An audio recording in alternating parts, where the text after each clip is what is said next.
하나님 감사합니다. 주의 오심을 기다리는 대림절을 허락하심에 감사합니다. 이 대림절을 보내며 우리에게 생명을 주시고 화평을 주시려 오시는 주님을 더욱 사모하며 기대하며 기다립니다. 사랑이 점점 식어지고 메말라가는 시대에 참 사랑이 무엇인지 생명까지도 내어놓는 대속의 사랑을 알게 하여 주옵소서. 갈등과 싸움과 점점 분열이 많아져가는 이 시대와 사회 문화 속에서 참 평화를 주시는 우리 주님을 바라보게 하옵소서.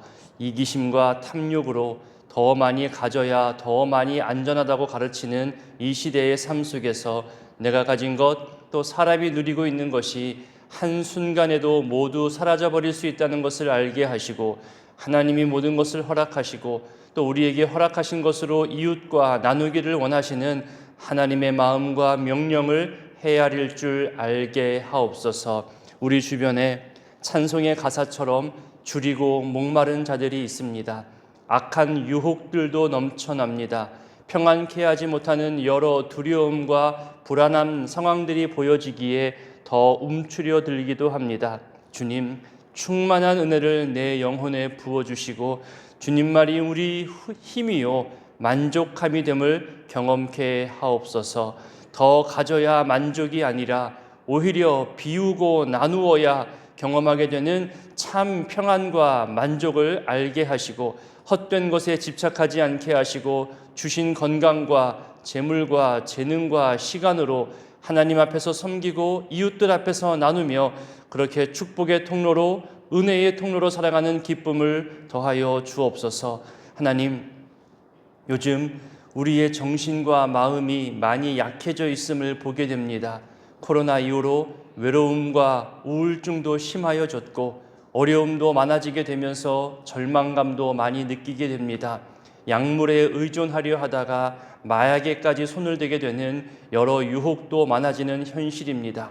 드러나게 하셨으니 치료받을 수 있는 기회도 많아지게 하시고, 관련된 기관과 병원과 법들이 강화되어 악한 것들이 틈타지 못하도록 주여 힘써 지켜내는데 우리 마음이 모아지게 하옵소서. 신앙적으로도 하나님이 아닌 눈에 보여지고 바로 귓가에 들려지는 우상과 점을 의지하려는 사람들도 많아져 갑니다. 그저 재미로만 생각지 않게 하시고 내 인생의 방향을 마치 게임하듯 정하려는 그 가벼운 마음들을 다스려 주시고, 말씀 앞에서 내 인생을 고민하며 우리 인생을 창조하시고 이끌어 가시는 하나님 앞에서 우리 미래를 앓을 수 있게 하옵소서.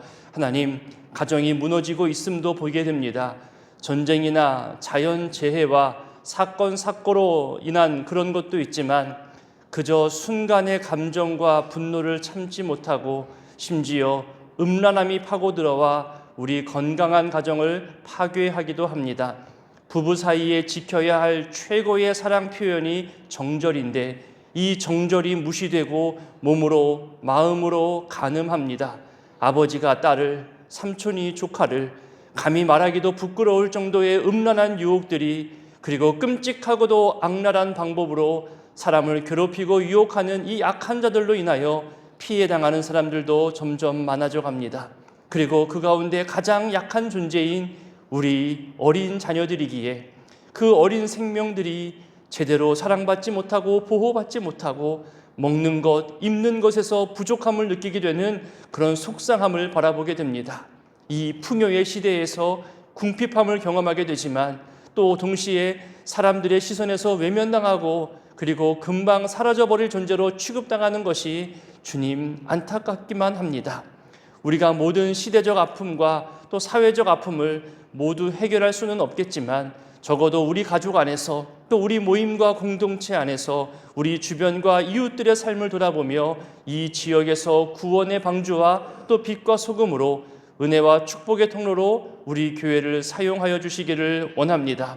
모두가 연결되어 살아가고 있는 존재들임을 알고 함께 돌아보며 살아가게 하여 주옵소서. 하나님, 이 새벽에도 주의 전에 나올 때 준비한 예물과 마음의 소원이 있사오니 주님 받아주시고 주님이 받으셨다는 증거와 흔적이 이들의 일상 삶에 드러나게 하옵소서.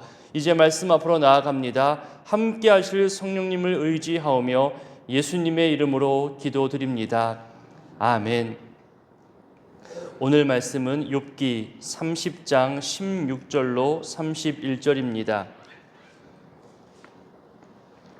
욥기 30장 16절로 31절까지 함께 봉독합니다. 이제는 내 생명이 내 속에서 녹으니 환난 날이 나를 사로잡음이라. 밤이 되면 내 뼈가 쑤시니 나의 아픔이 쉬지 아니하는구나. 그가 큰 능력으로 나의 옷을 떨쳐버리시며 나의 옷깃처럼 나를 휘어잡으시는구나.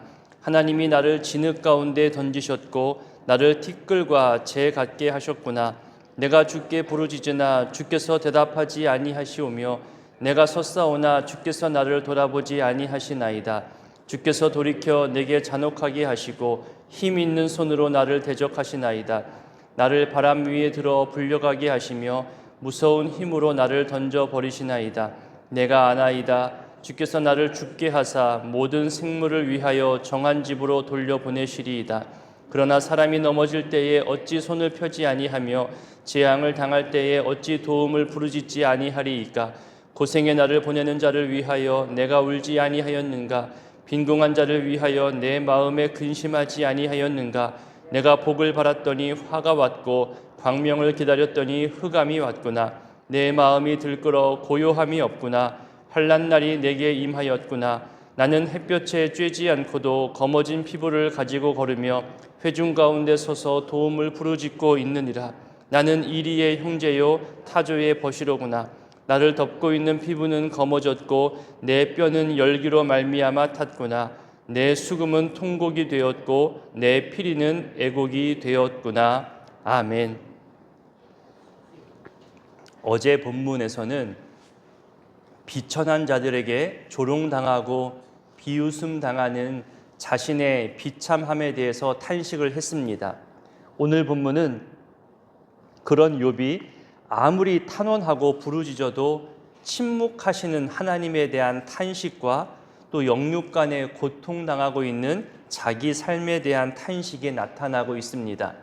16절과 17절은 그의 육신의 고통이 얼마나 심한지를 보여주는 표현입니다.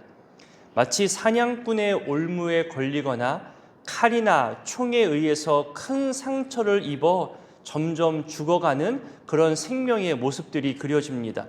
이것을 생명이 녹는다, 생명이 점점 사라져간다, 이런 표현으로 자기 고통을 나타내고 있습니다. 밤마다 뼈가 쑤시고 고통과 아픔이 느껴진다는 건 역시 고통의 표현이잖아요. 모든 생명이 쉼의 시간을 갖고 고요함을 보내는 이 밤에 자기는 지금 극심한 통증으로 쉬지도 못하고 밤새 잠 못 이루며 그렇게 모든 고통을 감내해야 하는 상황을 나타내고 있습니다.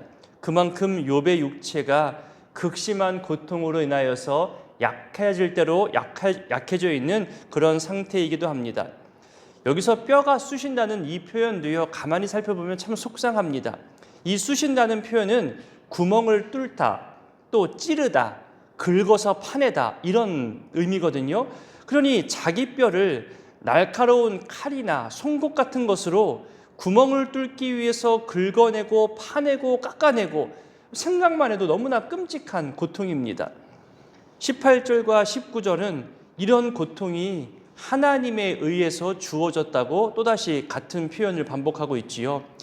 우리에게 익숙한 이 입는 옷에 대해서 비유하면서 이 고통을 표현하고 있습니다.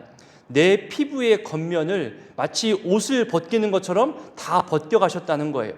이 모든 고름, 상처, 피부병, 악창, 지금 이런 것들이 내 피부에 또 다른 옷을 입는 것처럼 덕지덕지 뒤덮였다는 것을 또 말하고 있습니다. 본래의 피부가 보이지 않을 정도이니 그 상처들이 얼마나 덧나고 덧났을까 또 짐작할 수 있겠고요. 그러니 가장 비천하다고 여겨지는 진흙과 티끌과 재 같은 곳에 당했다고 19절이 이야기하고 있습니다. 어려움에 처한 성도님들을 향해서 우리가 여러 위로의 말을 할 때가 있잖아요. 하지만 내가 경험하지 못한 일, 또는 내가 경험한 수준으로만 말할 때가 있습니다. 단순히 아유 어렵겠네, 아유 힘들겠네, 안 됐어, 이런 탄식으로 그 고통에 대해서 위로하거나, 아니면 아유 그거 아무것도 아니야, 별거 아니야, 나도 경험해봤는데 금방 다 괜찮아져, 충분히 이겨낼 수 있어, 그렇게 단기간 극복했던 자기 경험으로 그 어려움을 위로할 때도 있습니다. 그것이 위로가 될 때도 물론 있지요. 하지만 그 말을 듣는 사람, 정말로 오랜 시간 동안 극심한 고통과 괴로움과 외로움에 처한 사람이 그 말을 듣고 어떻게 반응할지도 우리는 생각해 볼 줄도 알아야 합니다. 상대방의 말이 위로가 되고 나를 격려해 주는 말인 줄 알기 때문에 그저 받아들이는 사람도 있을 뿐만 아니라, 그저 나에게는 아무런 위로가 되지 못하는 자기 경험으로만 말하는구나, 그렇게 또 생각하는 사람들도 있겠지요. 그러나 나와 같은 아픔을 겪었고 또 내 배고픔과 내 외로움을 충분히 알 만큼 경험을 한 사람이 나에게 찾아오는 것만으로도 위로가 될 때가 분명히 있습니다. 예를 들어서 남편과 자식을 먼저 떠나보내신 분이 장례식에 찾아오면 그것만으로 위로가 되잖아요. 정말로 배고픔을 겪어본 사람, 남이 먹다 남은 것을 먹어야만 했던 그런 상황을 몇 년 동안 경험한 사람이 정말로 배고파하는 나를 데리고 가서 따뜻한 한 끼 식사를 사줄 때, 여러분 그것이 위로가 되고 힘이 되는 것을 우리는 경험해봤고 또 충분히 짐작할 수 있습니다. 장애인이나 또 불구의 몸이나 정신질환이나 또 평생 병원에 다녀야 하는 그런 가족이 있는 집은요, 우리가 상상하는 것 이상으로 마음 졸임이 있습니다. 불안해하고 또 일터에서 집에서 오는 전화벨만 울려도요, 마음 철렁이게 되는 그런 불안함들이 늘 가득합니다. 그것을 경험하며 살아가는 사람은 평범한 일상을 살아가는 사람들의 위로가 확 와닿지는 않는 것이 사실입니다. 저 역시 목회자로 또 상담자로 성도님들의 삶을 이해하고 싶어서 일부러 병에 걸리진 않습니다. 일부러 그 고통을 당하지는 않죠. 하지만 그 어려움을 직접 겪을 수는 없어도 최소한 그런 삶을 살아가는 사람들이 모인 곳에 가보거나 그들과 함께 며칠만이라도 살아가는 경험을 해볼 필요는 있다고 느껴집니다. 실제로 그런 병원이나 장애인 시설이나 극심한 고통 중에 있는 사람을 돕는 기관에 가서 봉사도 하고 며칠 머물기도 하면서 정말로 이들을 돌봐야 하는 그 육체적 괴로움, 힘듦, 땀 흘림을 또 짧은 시간 동안 경험해 보기도 했습니다. 정말 짧은 일주일간의 시간이지만 이것을 몇 달, 몇 년, 평생 동안 경험하는 그 가족들은 얼마나 힘들까 또 짐작하기도 합니다. 구의교회에 부임한 이후로 지난 1년간에 신방하고 또 여러 신방의 내용들을 들으면서 우리 교회 안에 가장 힘들어하는 분은 누구일까 저도 헤아리고 있습니다. 병으로 고통당하는 사람, 갑자기 중한 질병에 걸려서 모든 것을 잃어버린 사람, 억울하게 사기당하여서 피해당하는 사람, 자녀들의 싸움을 그저 눈물로 지켜볼 수밖에 없는 사람, 자녀들의 연약함과 질병 때문에 일상의 삶 자체가 고통인 가족들, 또 가족이 찢겨지고 갈라져서 힘들어하는, 그리고 어린 자녀들, 보호받지 못하고 방치된 자녀들, 청년 세대 또 중장년 세대의 외로움, 그런 것들도 보게 됩니다. 젊은 청년인데 평생을 투석해야 하는 그런 자녀를 둔 가정들도 의외로 몇 가정이 있습니다. 요즘 정보의 홍수라 할 만큼 수많은 정보를 쉽게 검색할 수 있습니다. 이들이 어떤 삶을 사는지, 이들에게 들어가는 비용은 얼마 정도일지 충분히 검색하면 알 수 있을 정도입니다. 그렇게 괴로움과 고통으로 지내는 분들의 상황을 조금씩 알아갈수록 이들에게 어떤 목회적 도움을 줄까? 우리 교회가 이들과 함께 어떻게 더불어 살아가는 것이 올바른 모습일까? 정말 기도와 함께 그런 고민들도 하게 됩니다. 희망적이고 의미 있는 일들이 무엇일까? 이들에게 단순히 찾아가는 것이 의미일까? 아니면 더 큰 의미는 없을까? 정말 기도하게 되고 고민하게 됩니다. 그 가족들을 직접 찾아가고 돕는 것도 의미가 되겠지요? 아니면 그와 비슷한 처지에 있는 질병자들이나 같은 괴로움과 외로움에 처한 사람들, 또 그들이 모여있는 기관들을 돕는 것도 어쩌면 위로가 될 수 있을 것입니다. 그렇게 우리 주변에 우리가 미처 다 알지 못하는 도움이 필요하지만 돕지 못하는 곳이 어디 있을까 또 최근에 찾아보기도 했습니다. 그러다가 어린 아이들, 10살 미만의 어린 아이들이 한부모 가정에서 제대로 보호받지 못하고 또 법적으로도 지원받지 못하는 현실을 보게 되었습니다. 특히 아빠 혼자 키우는 둘, 셋 있는 가정은 아빠가 밤늦게까지 직장생활을 하다 보면 엄마의 손길이 필요한 게 분명히 있잖아요. 먹는 것, 입는 것 다 엄마의 손길이 필요한데 바쁜 아빠라는 이유로 그 두세 자녀들이 방치된 채로 보내는 거예요.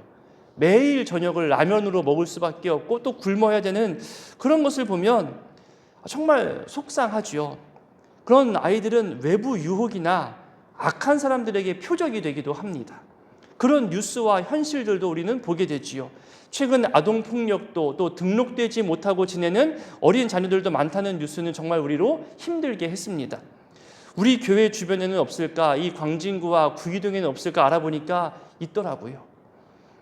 우리 주변에 그 아동복지에 대해서 또 홀로 지내는 고시원, 외로움을 겪는 사람들 중에 정말 복지 사각지대에서 살아가는 분들이 있습니다.